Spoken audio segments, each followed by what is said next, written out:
കേരള നിയമസഭയിലെ വനിതകളിൽ ശ്രദ്ധേയായ സാമാജികയാണ് Kayamkulam MLA U പ്രതിഭ. നിലവിൽ U പ്രതിഭ ഉള്ളത് തകഴിയിൽ കുടുംബ വീട്ടിലാണ്. അപ്പം ഓണം നമുക്കൊരു നൊസ്റ്റാൾജിയ, നമുക്കൊരു ഗ്രഹാതുരതയാണല്ലോ.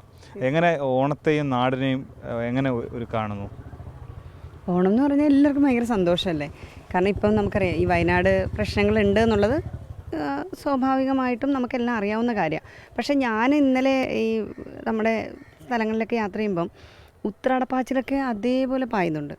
ഉത്രാടപ്പാച്ചിൽ, അതിനുശേഷം തിരുവോണം. കേരളത്തിന് നമ്മൾ ഓർമ്മ വെച്ച നാൾ മുതൽ നമുക്കൊക്കെ അറിയാവുന്നൊരു കാര്യം എന്ന് വെച്ചാൽ ഓണം നമ്മളെ തേടിയാണ് വരുന്നത് അല്ലേ. ഓണത്തെ തേടി നമ്മളല്ല പോകുന്നത്, ഓണം നമ്മുടെ മുറ്റത്തെത്തുകയാണ്. അത് എന്തൊക്കെ രൂപത്തിലാണ് വരുന്നതെന്ന് നമുക്കറിയത്തില്ല. കാരണം മൊത്തത്തിൽ എല്ലാവർക്കും ഒരു ഹാപ്പിനെസ് കാണാം. കടകളിലൊക്കെ എന്തൊരു തിരക്കാണ്. ശരിക്കും പണ്ടൊക്കെ തന്നെ നൊസ്റ്റാൾജിയ എന്ന് പറയുമ്പോൾ പണ്ടൊക്കെ ഊഞ്ഞാലുണ്ടായിരുന്നു, ഇപ്പം എങ്ങും കാണാനില്ല, ഊഞ്ഞാൽ കാണാനില്ല. പിന്നെ പൂക്കളമൊക്കെ നമുക്ക് ശരിക്കും പുറത്തു നിന്നുള്ള പൂക്കളൊക്കെ വന്ന്. എന്നാൽ ഇത്തവണ കേരളത്തിലൊരു ബന്ദിപ്പൂ ചെറിയൊരു വിപ്ലവം നടന്ന് നമുക്ക് പറ്റും എന്ന് കാണിച്ച്. ഈവൻ എൻ്റെ വീടിൻ്റെ കോമ്പൗണ്ടിൽ വരെ വന്ന് നമ്മുടെ ഇവരിട്ടിട്ടുണ്ട്, തൊഴിലുറപ്പ് അതിൻ്റെ ഒരു ബന്ദിപ്പൂ ഇട്ടിട്ട് അവർ വിളവൊക്കെ എടുത്തായിരുന്നു. അതായത് വെറുതെ കിടക്കുന്ന എല്ലാ സ്ഥലങ്ങളിലേക്കും കൃഷിയൊക്കെ ചെയ്യാൻ നോക്കി. പക്ഷേ ബഹുഭൂരിപക്ഷം പൂ വരുന്നത്, പച്ചക്കറി വരുന്നത്, നാട്ടുപൂവില്ല, ബഹുഭൂരിപക്ഷം പൂ വരുന്ന പച്ചക്കറി വരുന്നത്, സാധനങ്ങളെല്ലാം വരുന്ന മറ്റ് സംസ്ഥാനങ്ങളിൽ നിന്നാണ്. ഇന്ന് ആരും തമാശയ്ക്ക് പറഞ്ഞ് കർണാടകയിൽ നിന്നുള്ള അരി, തമിഴ്നാട്ടിൽ നിന്നുള്ള പൂവ്, മറ്റ് പച്ചക്കറി ഇതെല്ലാം വന്നിട്ടാണ് കേരളീയർ ഓണം ആഘോഷിക്കുന്നത്. പക്ഷേ ഞാൻ പറയുന്ന അതൊക്കെ ഒരു ഭാഗത്ത് സ്വാശ്രയത്വത്തിൻ്റെ ഒരു പ്രതീകമൊക്കെ ആണെങ്കിൽ പോലും കേരളത്തിൽ അങ്ങനെ ഒരു ഉപഭോഗ സംസ്കാരം വന്നു. എല്ലാം നമ്മൾ സെൽഫ് സഫിഷ്യൻ്റ് അല്ലല്ലോ, ആവാൻ ശ്രമിക്കുന്ന സംസ്ഥാനം. ബട്ട് അതൊന്നുമല്ല. ഓണം എന്ന് പറഞ്ഞാൽ എല്ലാവർക്കും ഒരു ഹാപ്പിനെസ്സാണ്. ഇത് ഞാൻ റിസർച്ച് ചെയ്തുകൊണ്ടിരിക്കുന്നത് എന്ത് ഹാപ്പിനെസ്സാണ് കിട്ടുന്നതെന്ന്. ഇപ്പം കഴിഞ്ഞ ദിവസം നമ്മുടെ പാർട്ടിയെ സംബന്ധിച്ചാണ് യെച്ചൂരി സഖാവിൻ്റെ മരണം ഓണ സമയത്താണ്. അപ്പോൾ കുറേയധികം ദുഃഖാചരണവും കാര്യങ്ങളും എല്ലാം അന്ന് നടന്നു. പക്ഷേ നോർമലി വീണ്ടും എല്ലാവരും ആ ഒരു ഓണത്തിലേക്ക് വന്നു. എനിക്ക് തോന്നുന്നു മഹാബലി ചക്രവർത്തീൻ്റെ ഒരു മെമ്മറി എന്താ, അദ്ദേഹം പ്രജാക്ഷേമ തൽപരനായിരുന്നു, എല്ലാവർക്കും സന്തോഷം നൽകുന്ന ആളായിരുന്നു. അത് ഒരു മിത്താണെങ്കിൽ പോലും സ്റ്റിൽ നൗ ആ ദിവസം എന്തൊക്കെയോ ഒരു ഹാപ്പിനെസ് നടക്കാറുണ്ട് അല്ലേ എല്ലാവരുടെ ജീവിതത്തിൽ. പിന്നെ ഞാൻ നേരത്തെ പറഞ്ഞ പോലെ ഉപ്പേരിയും എല്ലാം ഇൻസ്റ്റൻ്റായി നമ്മൾ വറുക്കാറില്ല, എല്ലാം നമുക്ക് കിട്ടും എന്നുള്ളത് കൊണ്ട് കുറച്ച് മടിയുണ്ട്. പക്ഷേ ഒരു സമയവും ഇല്ല. ആക്ച്വലി എനിക്ക് അച്ഛൻ്റെ ഇതുമായിട്ട് ബന്ധപ്പെട്ട് ഇന്നലെ ആണ്ടുമായിട്ടൊക്കെ ബന്ധപ്പെട്ട് നിൽക്കുമായിരുന്നു. സമയം എന്നൊരു സാധനം കിട്ടുന്നേ ഇല്ല.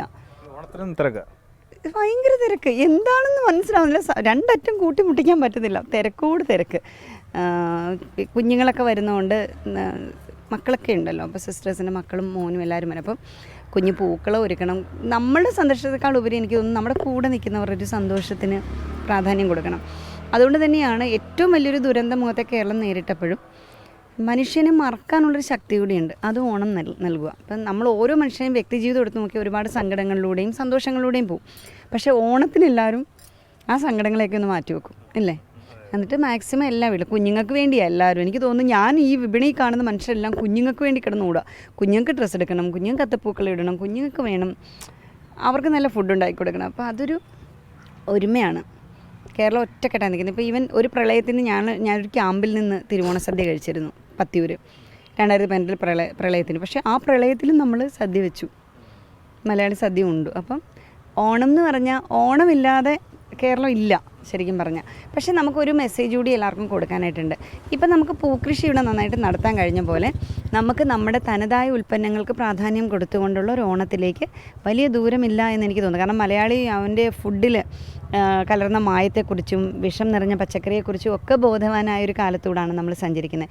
അപ്പം ഈ സന്തോഷത്തോടൊപ്പം സ്വന്തം വീട്ടിൽ നിന്നൊക്കെ എന്തെങ്കിലുമൊക്കെ പറിച്ച് ആഹാരം ഉണ്ടാക്കി കഴിക്കുന്ന തരത്തിലേക്ക് ഒരു 50% സാധനമെങ്കിലും നമ്മുടെ അങ്ങനെ എന്തെങ്കിലും ഉണ്ടോ? വീട്ടിൽ എന്തെങ്കിലും കൃഷിയോ അല്ലെങ്കിൽ പാചകം ചെയ്യാനൊക്കെ സമയം കിട്ടുന്നുണ്ടോ? ഈ സ്വയം പര്യാപ്തത കൊണ്ടുവരാൻ പറ്റുന്നുണ്ടോ?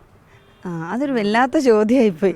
കാരണം ഞാൻ മുഴുവനായിട്ട് ചോദിച്ചല്ലേ, സമയം തിരക്കൊക്കെ അറിയാം. ഇപ്പം പാചകം ചെയ്യാൻ പറ്റും, സ്വന്തമായിട്ട് ഉൽപ്പാദിപ്പിക്കാനായിട്ട് ഞാൻ ശ്രമിച്ചിട്ടുണ്ടെങ്കിൽ ഇപ്പം നടക്കുന്നില്ല, തുറന്ന് പറയാമല്ലോ. ഇപ്പം ഈ വർഷം മുഴുവനായിട്ടല്ല, എന്തെങ്കിലും 1-2 പയർ അങ്ങനെയൊക്കെ എന്തോ പച്ചക്കറിയൊക്കെ ചെറുതായിട്ട് ഇടും, പയറൊക്കെ ഇട്ടിട്ടുണ്ടായിരുന്നു. അത് നമുക്ക് ചെറുതായിട്ട് ചിലപ്പോൾ ഒരു ദിവസം ഒരു 3 പേരൊക്കെ കഴിയാനാണെങ്കിൽ ഒരു 3-4 പയർ മതി ഒരു വെടിക്കൊട്ടി വെക്കാൻ, അതൊക്കെ വീട്ടിൽ കിട്ടാറുണ്ട്.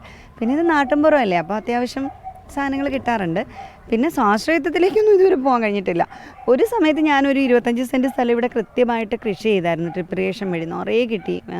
ഇതെല്ലാം എന്തോ തക്കാളി വെണ്ട എല്ലാം കിട്ടിയായിരുന്നു. പക്ഷേ പിന്നെ എനിക്ക് സമയം കിട്ടുന്നില്ല, നമുക്ക് അതിൻ്റെ പുറകെ നിൽക്കാൻ കഴിയുന്നില്ല. പാചകം തിരുവോണത്തിൻ്റെ അന്ന് പാചകം ചെയ്യും. അവിയൽ ഞാൻ ഉണ്ടാക്കുന്നത് വീട്ടിലെ. അവിയലിൻ്റെ ഒരു പ്രത്യേകത എന്താ ഉണ്ടാക്കുന്നത്? അവിയൽ നല്ല സമയമാണ് നന്നായിരിക്കും, മോശം സമയമാണ് അവിയലിൻ്റെ മോശം സമയമാണ് അവിയലും മോശമായി. തമിഴ്നാട്ടിൽ നിന്ന് പച്ചക്കറി, നാടൻ പച്ചക്കറി കിട്ടുമോ? അത് വല്ലാത്തൊരു ചോദ്യം ഇപ്പം എന്നോട് കേട്ടോ. ചങ്കി കുത്തുന്നൊരു ചോദ്യമാണ് തിരുവോണത്തെ വെച്ച്. തമിഴ്നാട്ടിൽ നിന്നുള്ള പച്ചക്കറിയേ ഉള്ളൂ, പിന്നെ നാടൻ തപ്പി നടക്കാറുണ്ട്. പക്ഷേ എല്ലാവരും മാരാരിക്കുളത്തേക്ക് പോവാണ്. കായംകുളത്തും കുറച്ച് ഭാഗത്തൊക്കെ ഉണ്ട്. ജൈവം രാവിലെ തന്നെ തീരും, കുറച്ച് വില അധികമാണെങ്കിലും രാവിലെ തന്നെ തീരും. പിന്നെ പോയിട്ട് നാടൻ തക്കാളി ഉണ്ടോ, നാടൻ പച്ചമുളക് ഉണ്ടോ എന്നൊക്കെ ചോദിച്ചിട്ട് വാങ്ങുന്നുണ്ട്. പക്ഷേ നാടൻ മുരിങ്ങയ്ക്കയും ഒന്നും എനിക്ക് തോന്നുന്നില്ല, എങ്ങും ഞാൻ കണ്ടിട്ടില്ല. ഈവൻ നമ്മൾ ശരിക്കും നാടൻ ഓണമല്ല, നമുക്ക് ഇതര സംസ്ഥാന ഓണമാണ്. പക്ഷെ നമ്മളത് ആഘോഷിക്കും, സന്തോഷിക്കുക എല്ലാവരും. വിഷമങ്ങളുള്ളവരുടെ വിഷമങ്ങൾ ചേർത്ത് പിടിച്ച് അവരെ സന്തോഷത്തിലേക്ക് കൊണ്ടുവരിക എന്നുള്ളതാണ്. പണ്ടൊക്കെ എന്ന് പറയുമ്പോൾ നമുക്ക് ഈ സങ്കടപ്പെടുന്നവരോടൊപ്പം ചേർന്നിരുന്ന് അല്ലേ മനുഷ്യനൊരു രീതി ഉണ്ടായിരുന്നു. അങ്ങനെ സങ്കടപ്പെടുന്നവരോടൊപ്പം ചേർന്നിരുന്ന് നമ്മളും സങ്കടപ്പെടുകയല്ല ചെയ്യേണ്ടത്, സങ്കടപ്പെടുന്നവരെ ചേർത്ത് നിർത്തി അവർക്ക് സന്തോഷം കൊടുക്കുക എന്നുള്ളതാണെന്ന് തോന്നുന്നു. എനിക്ക് തോന്നുന്നു ഈ ഓണത്തിൻ്റെ ഏറ്റവും വലിയ മെസ്സേജ് അത് തന്നെയാണ്. എന്തായാലും മൊത്തത്തിൽ എന്തോ ഒരു ഓളമുണ്ട്.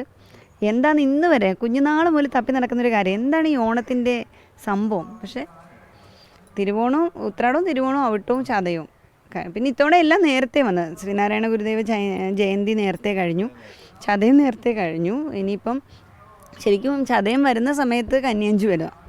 കാരണം ഇത്തവണ സീസണിലൊരു ചെറിയ, അത് ഒരുപാട് നാളുകൂടിയാണ് വരുന്നത്. അങ്ങനെ എൻ്റെ പിറന്നാളും കഴിഞ്ഞു ഈ സമയത്ത് തന്നെ. ഓണത്തിനായിരുന്നു എൻ്റെ പിറന്നാൾ. അതിനൊരു സന്തോഷമുണ്ട്. കാരണം എനിക്ക് സാധാരണ ഓണം കഴിഞ്ഞാണ് വരുന്നത്. ഇത്തവണ ഓണത്തിന് വന്നു. അച്ഛൻ്റെ ഒരു ഓർമ്മ ദിനമായിരുന്നുകൊണ്ട് ബന്ധുക്കളെല്ലാവരും വന്നിട്ട്. അപ്പോൾ ഇത്തവണത്തെ ഓണത്തിന് അങ്ങനെയും കുറച്ച് കാര്യങ്ങളുണ്ട്. അച്ഛനില്ലാത്ത രണ്ടാമത്തെ ഓണമാണ്, പക്ഷേ അതുകൊണ്ട് എല്ലാവരും വന്നു. സാധാരണ എല്ലാവരും പുറത്താണ്, 2 ചേച്ചിമാരും ബാംഗ്ലൂരൊക്കെ. അപ്പം അവർക്ക് വരാനൊന്നും പറ്റാറില്ല. അച്ഛൻ്റെ ഓർമ്മ ദിനം ഓണം കഴിഞ്ഞാൽ വരുന്നതെങ്കിൽ ഓണം കഴിഞ്ഞാൽ അവർ വരുന്നത്. ബട്ട് ഇന്ന് എല്ലാവരും വീട്ടിലുണ്ട്. അതുകൊണ്ട് തീർച്ചയായിട്ടും ഈ തിരുവോണം കുഞ്ഞുങ്ങളോടും എല്ലാവരോടും ഒപ്പം ആഘോഷിക്കാൻ കഴിയുന്നൊരു സമാധാനമുണ്ട്. എല്ലാ ഓണവും അങ്ങനെ തന്നെയാണ്, ഈ കുടുംബത്തോടൊപ്പം നാട്ടിൽ നിൽക്കുന്ന എല്ലാവരും ഒത്തുകൂടി. ഇപ്പം അച്ഛനുള്ള സമയത്ത് എല്ലാവരും ഒത്തുകൂടി, അങ്ങനെയാണ് ഓണം. അല്ലാതെ ഒറ്റപ്പെട്ട് എവിടെയെങ്കിലും ഓണം ആഘോഷിക്കാൻ പറ്റാതെ ഇരുന്ന സന്ദർഭങ്ങൾ ഉണ്ടായിട്ടുണ്ടോ? തീർച്ചയായിട്ടും. നമ്മളിപ്പം പൊതുപ്രവർത്തക എന്ന നിലയിൽ എല്ലാ ഓണത്തിനും എനിക്ക് തോന്നുന്നു എപ്പോഴും യാത്ര പോയിട്ടുണ്ട്. ആ ടൈമിൽ ചിലപ്പം നിയമസഭയിൽ നിന്നൊക്കെയുള്ള യാത്ര എപ്പോഴും ഒരിക്കൽ വന്നിട്ടുണ്ടെന്ന് എനിക്ക് തോന്നുന്നു. പിന്നെ അച്ഛനുള്ളപ്പോഴായിരുന്നു കളർ ഓണം. അച്ഛൻ ഭയങ്കര രസമായിരുന്നു. അപ്പം അച്ഛൻ മരിക്കുന്നത് ഒരു ഓണം കഴിഞ്ഞ ഓണത്തിനല്ല, ഓണം കഴിഞ്ഞ, അതായത് ഇപ്പം അച്ഛനകത്ത് രണ്ടാമത്തെ ഓണം. അപ്പം അച്ഛൻ മരിക്കുന്നതിന് തൊട്ട് മുമ്പുള്ള ഓണം എനിക്കൊന്ന് ഭയങ്കര ഗ്രാൻഡ് ഓണമായിരുന്നു. അത്തപ്പൂക്കളം, അച്ഛൻ എല്ലാവർക്കും ഡ്രസ്സ് വാങ്ങിച്ചു കൊടുക്കുന്നു, അങ്ങനെയൊക്കെ ഒരു ഭയങ്കര ആഘോഷമായിരുന്നു അത്. പിന്നെ ഞാൻ പറഞ്ഞു കുഞ്ഞുനാളിലെ ഓണം എന്ന് പറഞ്ഞാൽ അമ്മ നിറയെ സാധനങ്ങൾ ഇവിടെ വറുക്കും. അമ്മ ഒരു LP സ്കൂൾ അധ്യാപികയൊക്കെ ആയിരുന്നു. അപ്പം സ്വാഭാവികമായിട്ട് സമയക്കുറവുണ്ട്. കുഞ്ഞു മക്കളെ പഠിപ്പിക്കുന്ന ആളായിരുന്നു, അപ്പോൾ സമയക്കുറവൊക്കെ ഉണ്ട്. പക്ഷേ അമ്മ ഒരു 4 ടിന്നോളം ഈ പഴയ ഒരു പാത്രം ഉണ്ടല്ലോ, നമ്മുടെ പണ്ട് പലഹാരക്കടയിലൊക്കെ ഇരിക്കുന്ന ഒരു അലുമിനിയം പാത്രം, ഇങ്ങനെ വലുത്. ഇപ്പോൾ ഒന്നും അത് കാണാനില്ല, കടകളിലൊക്കെ ഉണ്ടായിരുന്നു. ആ ഒരു 4 പാത്രത്തിൽ ഒന്നിൽ കായ, ഒന്നിൽ കപ്പ, ചേമ്പ്, ചേന മിക്സ്, പിന്നെ ചീട എന്നൊരു സാധനം ഉണ്ടായിരുന്നു. ഇത് കൃത്യമായിട്ട് ഇത് വീട്ടിൽ കാണുമായിരുന്നു. ഇപ്പോൾ അതൊക്കെ ഇങ്ങനെ ഓർത്ത് വെള്ളം ഇറക്കാമെന്ന് മാത്രമേ ഉള്ളൂ, കിട്ടാറില്ല. കടയിൽ നിന്ന് കിട്ടും, പക്ഷേ അമ്മ തരാറില്ല. അതൊക്കെയാണ് ശരിക്കും ഓണം എന്ന് പറഞ്ഞാൽ. പിന്നെ ഊഞ്ഞാലൊരു വലിയ മിസ്സിങ്ങാണ്. ഊഞ്ഞാലില്ല, എങ്ങും ഇല്ല, അതിന് തപ്പി നടക്കണത്. എവിടെയെങ്കിലും പോയിട്ടൊന്ന് ഊഞ്ഞാലാടും. കരുമാടിക്കുട്ടൻ്റെ അവിടെ ഊഞ്ഞാലിട്ടിട്ടുണ്ട്. അപ്പം അവിടെ പോയിട്ട് ആടാൻ സാധ്യതയുണ്ട്. ഇപ്പോൾ MLAയുടെ ഒരു പാട്ട് അല്ലെങ്കിൽ ഒരു കവിത, ഓണപ്പാട്ട് കവിത എന്താണെങ്കിലും വേണം. അതെന്തെങ്കിലും 2 വരി സോഷ്യൽ മീഡിയയിലൊക്കെ എന്തായാലും ഞങ്ങൾ കണ്ടിട്ടുണ്ട്. അപ്പോൾ ആ രീതിയിൽ 2 വരി പേടിച്ചിട്ടുണ്ട്. എല്ലാവരോടും പാടാമെങ്കിൽ ഞാൻ പാടാം. കൂടെ പാടുമോ? എനിക്ക് ഓണപ്പാട്ടെന്ന് പറയുമ്പോൾ ഒരുപാട് വരും കേട്ടോ, ഒരുപാട്. പക്ഷേ എൻ്റെ മനസ്സിൽ സൂക്ഷിക്കുന്നത് പണ്ട് കാലത്ത് ഒരു സിനിമ കുഞ്ഞിലേ കണ്ടതാണ്, ശാന്തികൃഷ്ണ ശ്രീനാഥൊക്കെ. എൻ്റെ ചൈൽഡ്ഹുഡിൽ ഞാൻ കണ്ടൊരു പാട്ടാണ്, മാവേലിക്കും പൂക്കളം എന്ന് പറഞ്ഞിട്ട്. അതിലെല്ലാം കുറേ ആൺകുട്ടികൾ ചേർന്നിട്ട് ഒരു പെൺകുട്ടിക്ക് സന്തോഷം കൊടുക്കുന്ന ഒരു പാട്ട്, ഭയങ്കര എനർജി കിട്ടുന്ന ഒരു പോസിറ്റീവ് സോങ്ങാണ്. അത് ഞാൻ പാടാൻ ശ്രമിക്കാം, കൂടെ പാടണം. മാവേലിക്കും പൂക്കളം, മാധേവനും പൂക്കളം, മലയാളക്കരയാകെ വർണ്ണപ്പൂക്കളം, ആഹാ മണ്ണിലും വിണ്ണിലും മലർപ്പൂക്കളം. മാവേലിക്കും പൂക്കളം, മാധേവനും പൂക്കളം, മലയാളക്കരയാകെ വർണ്ണപ്പൂക്കളം ആഹാ മണ്ണിലും വിണ്ണിലും മലർപ്പൂക്കളം പൂവേ പൊലി പൂവേ പൊലി പാട് പൂവേ പൊലി പൂവേ പൊലി പൂവേ പൊലി പൂവേ പൂവേ പൊലി പൂവേ പൊലി പൂവേ പൊലി പൂവേ മാവേലിക്കും പൂക്കളം. ഇനി നിർത്താൻ എന്തിനും കീ തരേണ്ടി വരും. MLA ഇനി ഓണാഘോഷത്തിനായി നാട്ടിൽ ഇവിടെ തകഴിയിൽ വീട്ടിലുണ്ട്. പക്ഷേ ആ ഉച്ചയ്ക്ക് ശേഷം പതിവ് തിരക്കുകളിലേക്ക് തന്നെ മടങ്ങിപ്പോകും. എവിടെയെങ്കിലും ചെന്നൊരു ഊഞ്ഞാലാടണം എന്നുള്ള ആഗ്രഹമാണ് ഇനി ഉള്ളത്. ഇപ്പോൾ സദ്യയും കഴിക്കണം. ഷിബിൻ ബഷീറിനൊപ്പം മനീഷ് മഹിബാൽ, 24 ആലപ്പുഴ.